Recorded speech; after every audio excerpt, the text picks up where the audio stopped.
Curious, isn't it, that UPS would not want to release their quarterly earnings on August 1st? I can't imagine why.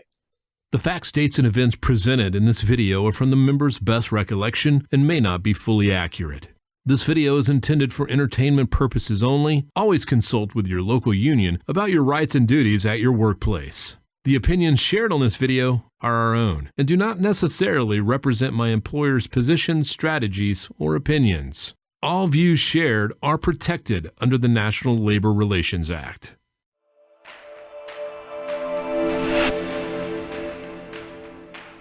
What is going on, everybody? So today I have Richard Hooker, principal officer of 623 in Philadelphia, and Greg Kerwood out of Local 25 in Boston. And you probably can't get away from Greg Kerwood's face this week. He's been on everything, it seems like. But hey, you get to see him yet again. So, Greg, you know, we're doing basically the contract updates. This week, nothing's gone on, correct? Nothing has gone on. And for the record, I've been trying to get away from my face for 50 years and it hasn't worked. So the question I'm going to throw to you, Greg, since there is nothing going on, is we have a bunch of new people that started working for this company and never been through a contract before. So what I'm going to ask you right now is, in the timeline of everything, where are we at? Well, we're pretty darn close to the finish line, or the deadline, I guess I should say. As of this coming out, I think we'll have 15 days left. It's basically 2 weeks from next Monday. And, you know, the ball is still in the company's court. If we don't have an agreement by, you know, the 31st at midnight, we will not be working on the 1st. Sean has made that abundantly clear. So it's up to the company. As of now, you know, our duty is still the same as rank and file as it has been for the last year, really, is to make sure we're all prepared, make sure we're all on the same page, make sure we're all rowing the boat in the same direction, and make sure we're ready to go, because, you know, we very well may need to. And so another thing to mention is that there's going to be a webinar coming out today, 12 o'clock Eastern. We're going to just proceed with this video. We don't know what they're going to say in the webinar, but, you know, if there's any major updates, we'll keep you guys posted as well on this channel if there's something we can add to it. But just to let you know, there is going to be one today at 12. So with that being said, we're going to proceed to a lot of these questions are strike related, just in case we do go on a strike, of a potential strike. We want to try to at least equip you with some answers to questions you have. And right now I'm going to throw this to Rich. So what is the process that you have to do if a strike is authorized? Well, if the strike is authorized and, you know, it's August 1st, no agreement has been made, what you want to do is reach out to your steward or executive board to find out what the next process would be. Hopefully, at this late in the game, hopefully that your e-board, shop stewards, strike captains have been talking about this and let you know the plan that's in place. I know at 623, we're going to be in the buildings with our Unite committee, our strike captains, and if we don't have an agreement by 12 midnight on August 1st, we're going to be walking our members out.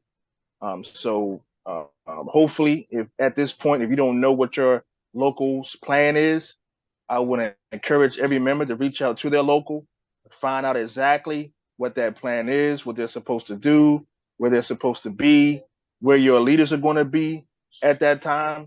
And so even though it's going to be a chaotic thing, we don't want it to be chaos for us getting our members out.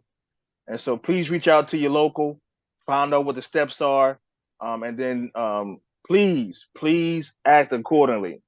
This is not the time where you do your own thing. Please follow their instruction so you won't get into any legal trouble. There's a lot of members out there that are feeder drivers that live in different states. Maybe you're a package car driver and you live a different state because it's just cheaper.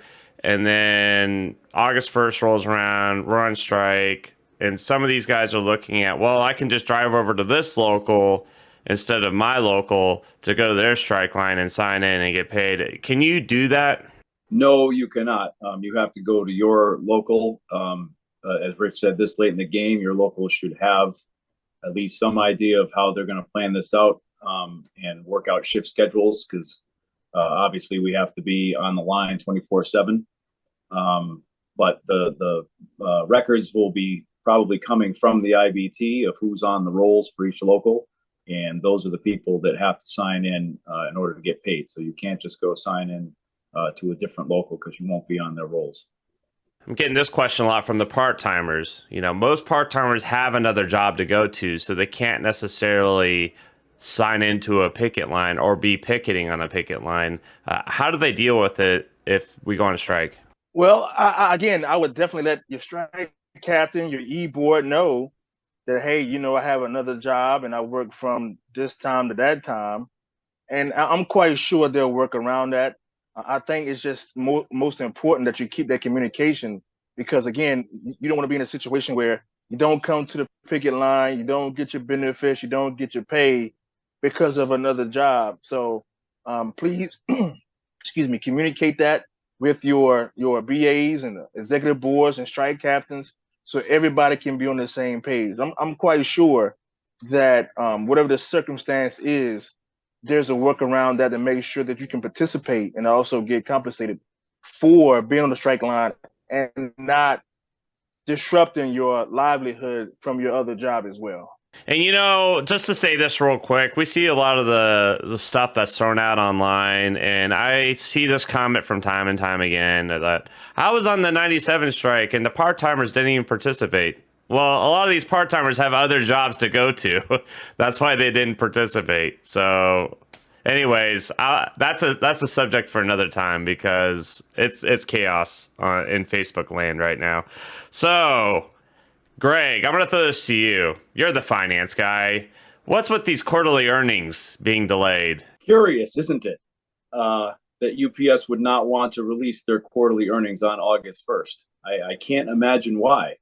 Perhaps it could be that they've once again made record profits for the quarter, and they don't want the public to know that they actually have more to give. And they've just been hiding it under their mattress.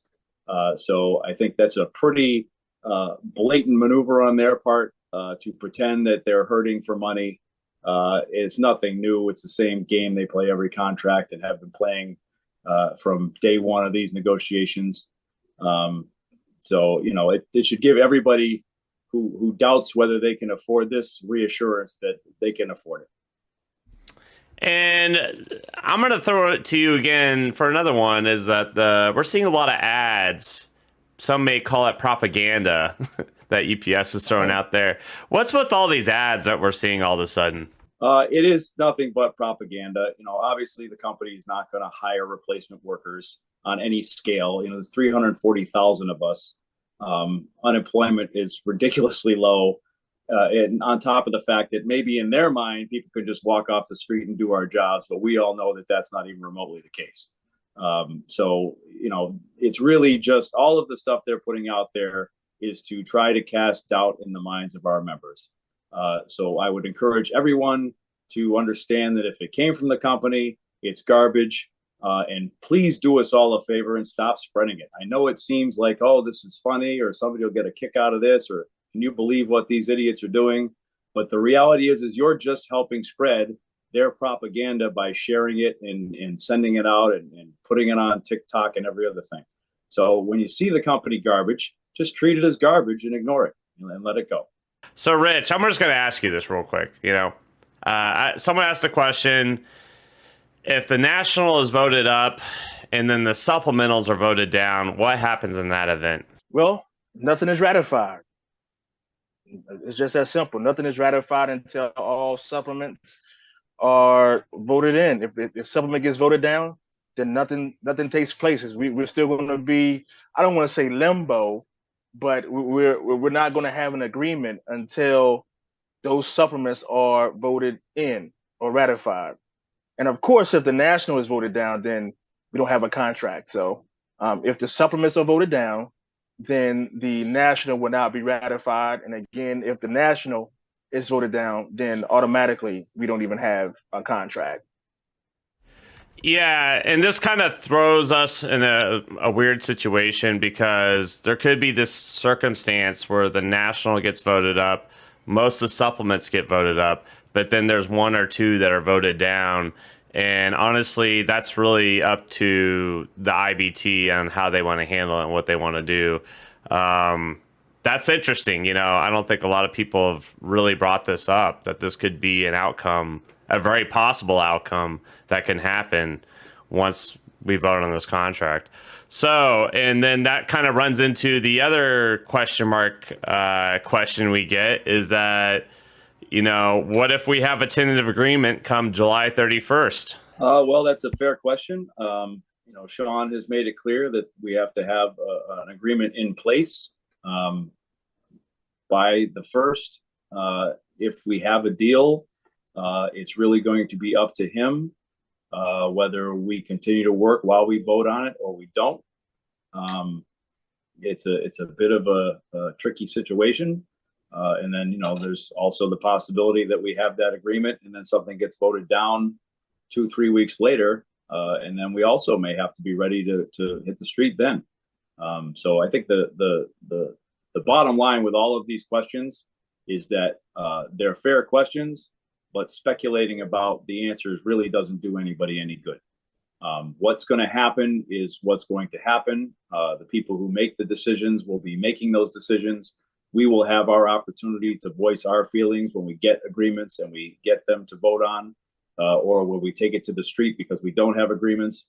And really, it's up to us as members to focus on what our duty is in this. And our duty is to be ready to go, to go through agreements when we have them, to vote the way we feel, and to stand with one another regardless of the outcome. So we've been seeing a lot of rumors going around online, all over Facebook, pretty much every social media platform there is, except the Roswell Hub.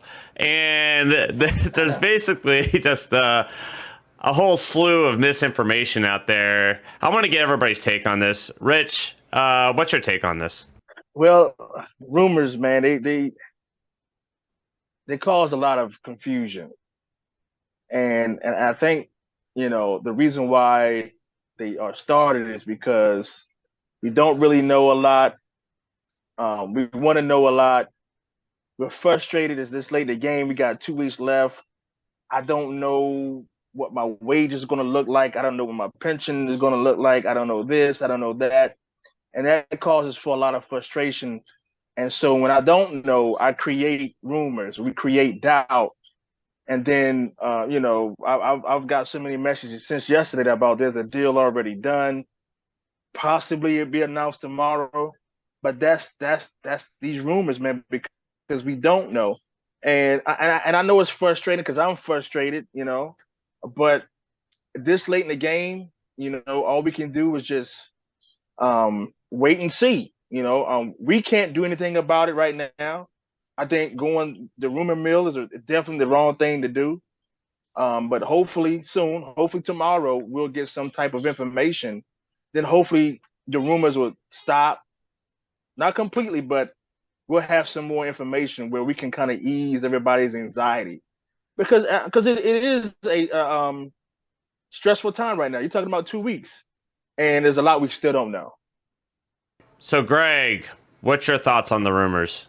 I think Rich is 100% right. It's perfectly natural for people to be anxious about this. Obviously, the contract is what controls our most of our lives for the next 5 years. But I think at some point you have to step back and be a little bit logical about it and understand that knowing or not knowing at this point in the game is not going to change the outcome. It's like the kid at Christmas analogy, right? If you know what you're getting or you don't know what you're getting, you're still getting the same present on the 25th. So sneaking into the closet to find out what it is, isn't going to change what it is. It's just going to relieve your stress about what it is. And it's really, again, it's an imperative that we not get into this rumor stuff. Let's be frank. At this point, if we have an agreement, it's going to be national news. Everyone is going to know. It's not going to be snuck in upon us at the last minute. It's going to be on the nightly news that an agreement was reached. So the whole notion that I heard this was going to happen is a bit ridiculous on its face. if you know, some guy in East Palooka, New Jersey knows the secret answer to this, you know, that doesn't make a whole lot of sense. So chances are it's probably not true. Yeah, and I've been just seeing so much, like getting messages like, "Oh, this is gonna bankrupt the IBT. This is gonna, you know, we're gonna be doomed. We're being sent down to our death path." So the main reason I did this interview yesterday, or released it yesterday, with Diana Kilmurray, talking about the 97 strike, because she was with Ron Carey. She saw it firsthand. She saw the struggles she went through. She had to deal with taking over basically corruption at its utmost highest with the union, and having no strike fund, or barely any strike fund, and then going to 97 strike and having a successful strike. The reason why I put that out there, I wanted everybody to know that, listen, it's not as dire as some people are making it out to be. I think that you got to have some confidence in yourself, and I think that I know we're going to succeed. Like, there's no question about it. We're gonna succeed at this, you know. But have some confidence. Quit, you know, giving everybody else anxiety, because you have anxiety about it. I get it. There's a lot of anxiety to go around. There's a lot of issues on the table, and we don't have answers to these questions. I get that. But going around and just making speculations, putting your tinfoil hat on, is not doing anybody any favors. And the more I've worked with this, doing this union type stuff, the more I've come to believe that unless you have the smoking gun, it is not true. There is just so many rumors that are thrown out there all the time. I mean, hell, look during political times. Like, there's just, Rich knows more than anyone. I mean, the stuff the stuff they throw out is complete garbage, and they don't have any evidence or proof to it, but it's out there. Anyways, I'll get off my soapbox. I just had to throw that out there, because every time I go on Facebook or anything like that, it's always just a laundry list of these things. And I personally would love to see it just taper down a bit, but hell, what am I going to do? So anyways, all right. If you haven't done so already, add 623 Lives Matter, Facebook, Instagram, every social media is out there. And the contract group, UPS contract group, Greg Kerwood runs it. You know, we do shout outs. Rich, shout outs. Who do you want to shout out? I want to give a shout out to you, brother, man. You have really opened up the eyes of a lot of people, giving them information that they never would have gotten anywhere else. And so I want to give you your flowers while you were still here, man. And a lot of people, we have a saying in the church, you know, give people flowers while they're alive and not when they're in their casket. So we want to give you your flowers, man. So keep doing what you're doing. We appreciate it, man. And we stand by you, man. So kudos to you. Thank you so much. Thank you. Appreciate it. That's awesome. Greg, shout outs. Who are you going to shout out? My shout out is going to go to the individual UPS Teamster out there. I know this is a lot. I know it may be a new experience. I know you feel like, you know, the rug is being pulled out from under your feet. But as David just said, you know, we're in way better shape than we were in 97.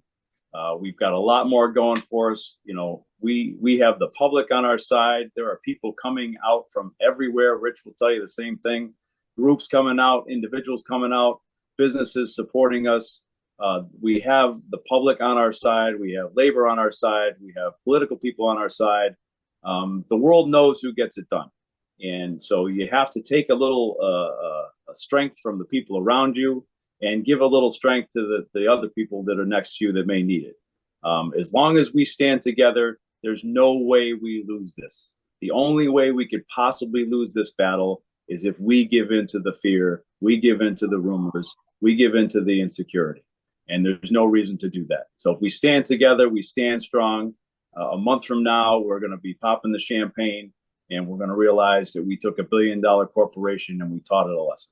So I'm going to give a shout out. I got to do it once again. Diana Kilmurray, thank you for coming on the channel. Hell of an interview. Appreciate you coming on and helping out the younger members out there that weren't around during 97 to realize, listen, we're going to be okay. And so that's all I got. Love you guys. See you next time.